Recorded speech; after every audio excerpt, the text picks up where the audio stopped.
Hello everyone and welcome back to another episode of Safari Mack Returns to Africa. I'm Safari Mack, your guide and host, helping you make connections to the wild. Well, ladies and gentlemen, we're just beginning to wrap up our time here in the Okavango Delta. I hope you had a lot of fun looking into one of Africa's primitive pieces of paradise.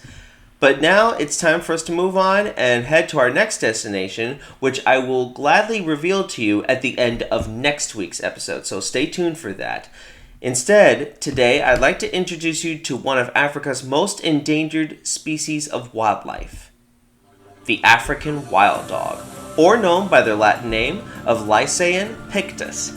Now, before we start the hunt, if you're new to my channel, hit that like and subscribe button, check out my Facebook page for content on conservation, and if you have a question about animals or if there's an animal that you want me to do in the future, you just have to send me an email, which you will always find the link to down in the description below.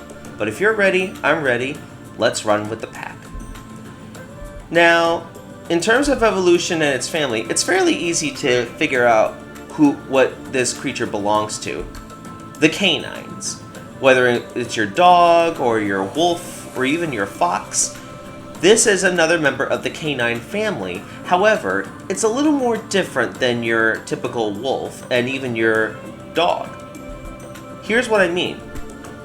Whether it's a wolf or a dog, you can always find on them a dew claw. Think of it like, in a way, the pinky on a dog's paw, because on every dog's paw, there's at least 5 digits, just like we have 5 fingers. But not African wild dogs. These guys don't have a 5th digit or don't have a dew claw. Some scientists actually have used this to label them as their own group or genus called the Lycaons. But also, some scientists think that this is what helps them actually run even faster when catching their large prey. Another thing about these creatures, they've been around for a fairly long time. They originated in Africa somewhere around 2 million to 1.7 million years ago. Now let's go into their habitat, their lifestyle, and their reproduction. So basically, today, if you're on safari in Africa, you can find African wild dogs mostly in southern Africa and East Africa. North and West Africa are real sly chances because while they did once used to roam that region, their numbers have since plummeted. Now, whether they're in East Africa or Southern Africa, they're at home mostly in the savannas and arid zones, generally trying to avoid the forested regions. And despite this picture of this solitary wild dog, that's just a bunch of baloney. To be truthful, this creature is devoted to pack life. In fact, they have a stronger bond than that of lions, even hyenas. These guys tend to live in permanent packs, anywhere from 27 adults and yearling pups, all working together and each having a role to play. Whether it's nursing, or babysitting, or hunting, even defending their home area, each dog has a role to play. Now, generally, these huge packs are always governed by two African wild dogs, the dominant male and dominant female, which act as the sole breeders, similar to that of the wolves that we uncovered back in North America's tour during Yellowstone National Park. Now, generally after 70 days, mom can give birth from anywhere from 2 to 20 pups at a time, to where all the pack helps take care of them and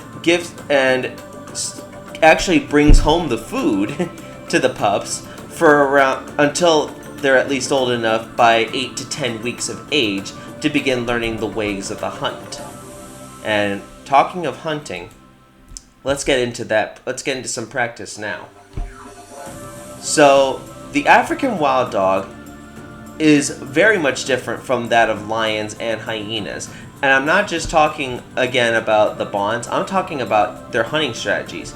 See, these two predators, while they are powerful and are easily capable of assuming top predator, African wild dogs rely more on doing a long chase to exhaust their prey rather than using brute strength or ambush tactics like that of lions or hyenas. So basically, what these guys do first is first one dog kind of tries to pick out who exactly in the herd is the weakest. In a way, they're trying to get them all excited until the rest of the pack starts to arrive.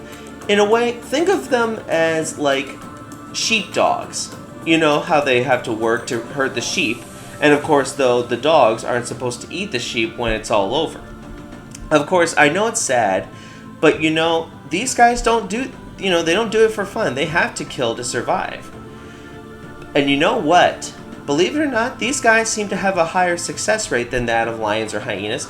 Some scientists believe it's somewhere between it's around 80% of a successful time, because what they're doing is they're just running down their prey until the prey itself finally falls from exhaustion and doesn't even give it a chance to breathe. And so once it goes down, it goes down. And it's not just this wildebeest, but it's zebras, but also mid-sized antelope, warthog, rabbits, mice, whatever they can find, they will hunt and take down. These guys really do seem to define teamwork hunting on the plains of Africa. Finally, we're going to end today's Part 1 episode with their influence in human culture, which we have not done in quite some time. Now, in human culture, this dog represents strength, unity, and teamwork, and are seen as guardians of spirit worlds for even spiritual messengers. Egypt revered them as indigenous people. Egypt revered them. Indigenous cultures such as the San people of Botswana that you see here, they see these animals as the ultimate hunter and believe that their shamans can even shapeshift into them. But there's another interesting story that's told by this group, the Ndebele people of South Africa. It says about how in the beginning there was an African wild dog, male and female, or a man and a husband and wife. The wife, sadly, was very sickly and the other animals were sad for this dog and wanted to help. A hare went to a medicine man and got medicine, but was told not to turn around. However, it got scared by something and turned around and spilled the medicine. When the hare failed to bring medicine, a zebra came to the medicine man, but once again was frightened by the scent of a leopard. And as a result, it spilled the medicine. By the time they were able to get back to the African wild dog husband, sadly, the wife had died.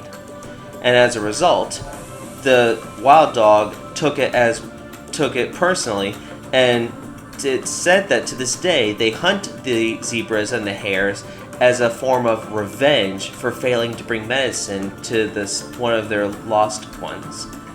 So, interesting story, one that I had never even heard about.